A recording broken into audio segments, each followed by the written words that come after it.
Hello everyone, today I'll be reviewing the Anis ZR350 based on the Mazda RX-7 FD. It was produced between 1991 and 1997. The ZR350 cost $1.6 million with a trade price of $1.3 million. I feel like if you didn't get to win this car for free, it's still a great deal if you decide to buy it. The customization is pretty good. It's very similar to what people would do back in the late 90s and early 2000s. It's also heavily inspired by the Fast and Furious RX-7s or RX-7, as you'll see in a bit. The engine quality here is excellent. I feel like it's extraordinary compared to other vehicles in the game. You can really do a lot with this. You're a bit spoiled here. I felt a bit overwhelmed trying to choose what I wanted to go for here during the recording, but I ultimately settled for the last option. I feel like it was a little bit closer to the real life vehicle, at least somewhat stock.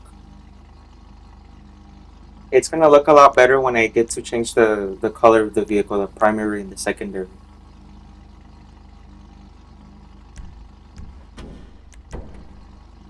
And of course, you have your usual generic strut braces featured in a few other vehicles.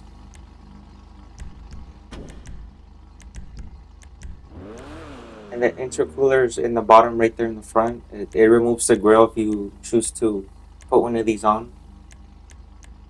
But I'd rather have it look a bit stock for what I'm going for here. And of course, your exhausts here, you have your dual or whatever, your titaniums as well. Um, it would have been cool if there was like a singular option to make it a bit closer to what people would do, or how it looks straight out of the factory. But of course, you have your usual crazy options in the bottom. I'm not really a fan of titanium, but I guess you do you. You also have your like a body kit. It's a bit subtle. It's there, you know it's there, but it's not. It doesn't really. I feel like it could have been a bit. If it stuck out a little bit more, you know. It looks like a panel attached to the car. You know, like a thin sheet.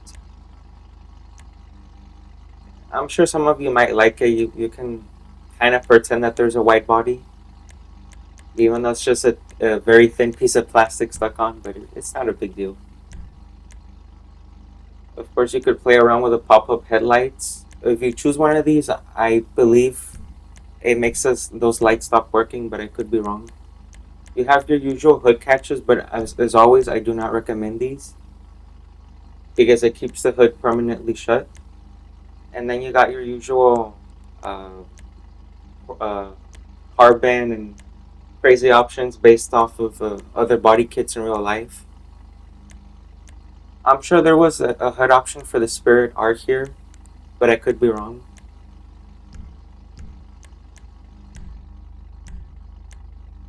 The interior, you can change the texture quality. You can make it look a bit more like a track build. But I feel that the quality of the street interior looks a bit off, so I'm just going to leave it stock. You can add your dials here, which really adds more to the car. And you have your usual door options here. These are available in other vehicles as well. Um, the seat options also are available, but I'm not gonna change them here because I feel like the stock looks close to, you know, what people would do in the 90s, or how it looks straight out of the factory with that design. I'm gonna change the steering wheel here to make it look a bit better than the stock one. But it was pretty difficult to choose, you know. I feel like I did a good choice with what you're gonna see right now.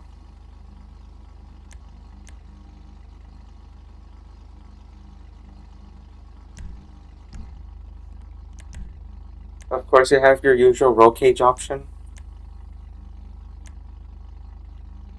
if that's your thing. It's very well implemented into the car. You also have your liveries here. You have your classic stripes, white stripes. You have an anise stripe, depending on what type of build you're going for. You also have your very cool shopping list. This adds a bit of character to the car, as well as a sakura tree, if that's your thing. And of course, you have this very funny anime livery that people would do in real life. And the ones in the bottom are your usual inspired race liveries. I'm sure if some of you know what these liveries are based on, you can tell me. The winning is winning. That's from Fast and Furious. It's a reference on one of these cars. And then the last two options are unlocked. Of course, 90% of us probably do not have it unlocked. And your louvers here, if you like louvers, you can put that on. The mirror options, I mean, this is pretty cool. People would do that in real life. Mount the mirrors in the front of the vehicle on the fenders. But now I'm going to change this color to something a lot better. Um, but since I was going for a red, I had a bit of a dilemma choosing what type of shade of red, if I wanted it bright, darker in the middle. I always do my research, but sometimes all the reds kind of clash and it's kind of hard to decide. I'm sure some of you could relate. Your mirror options here also change. You have your secondary. Also, the brakes in there. I don't know if you could tell because of the bad lighting, but uh, it changes color as well.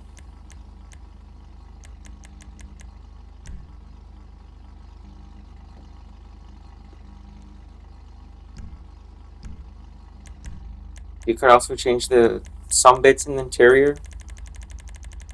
Really have that custom look that people would do back then.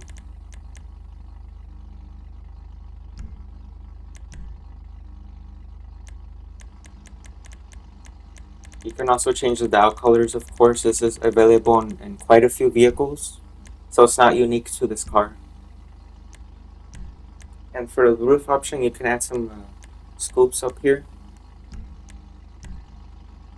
The skirts really, they just poke out a little bit. It's kind of like the body kits where it's not really that. It's mainly a bit superficial. Some of them do stick out, as you can see here, but it's not aligned very well. It looks a bit too tall in the front, in the side, and a bit too high in the back. Wait, I said that backwards. Like the back looks low and the middle looks high. You know, it's not all leveled. If you guys understand what I'm trying to say, I probably overcomplicated it. You can add splitters here, but I'm not gonna add that. I feel like it already has a bit of a splitter. The optional spoiler, I mean, that's, you should choose that one. That one looks really nice. It's closer to the OEM uh, Mazda RX-7. Then you have your usual track uh, spoilers here.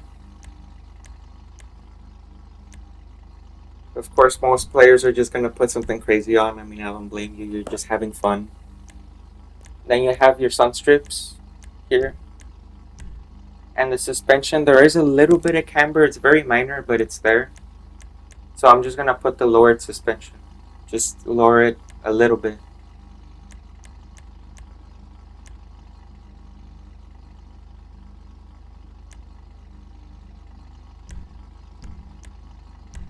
And the tail lights, you can choose. You can change the color if you want to do that.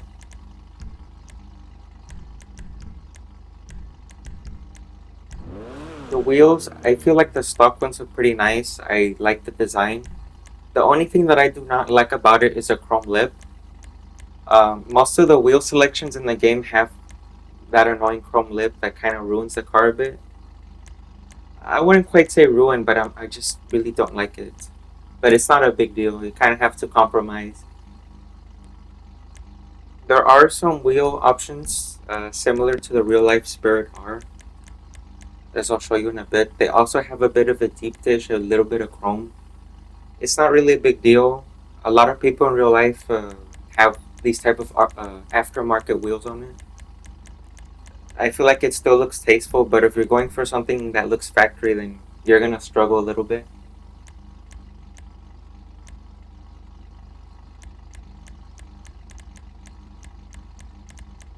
But really, all these wheel options look very tasteful in this car. I wouldn't say all, but most of them. You know, they fit this car very well. You can go for that custom look. Of course, I always put bulletproofing on the tires. Since this car is pretty old, it's probably considered a classic now. I'm just not going to put any window tint. Detail and texture quality are both great. As you can see with the engine model, it looks very well made. I could tell that the developers put a lot of attention to detail. As you can see, this even has a pop-up headlights. They work. You even have the fog lights in the bottom as well. The interior, it's very well done. It's not the highest quality, of course, but it's still very good. It's still up there. I feel like the styling just fits the car very well. The trunk is a bit of a void. It's very black, but it doesn't matter. Not many people are going to be looking in the back of the trunk. But I feel like I did a very good job with it. You guys let me know in the comments. The speed is decent and the handling is great. It doesn't spin out at all. Uh, if you take quick corners, this car could be very reliable. You don't have to worry about spinning out. If you need to make a quick turn, then of course you can do that. Unlike other sports cars and muscle cars in the game, you don't really have to worry about just spinning out. You can really have a lot of fun with this car. It also depends on what you're trying to do. If you want to use this car as a drift car, then of course I highly recommend that this will be incredibly fun. Just put on the low grip tires and you're set to have a really good time with friends. If you plan to use this car for races, I mean it's still very adequate. But there are quite a few other options for this price range, such as a Calico, that are a lot that really give you that push that you're looking for in a sports car. That are also very capable. Not to say that this car isn't, but I'm just saying that there's better options if you're looking for something to perform with. But anyways, guys, that's all I got for you today. And as always, thanks for watching. I'll try to do more Lucky Wheel Car podiums in the coming weeks.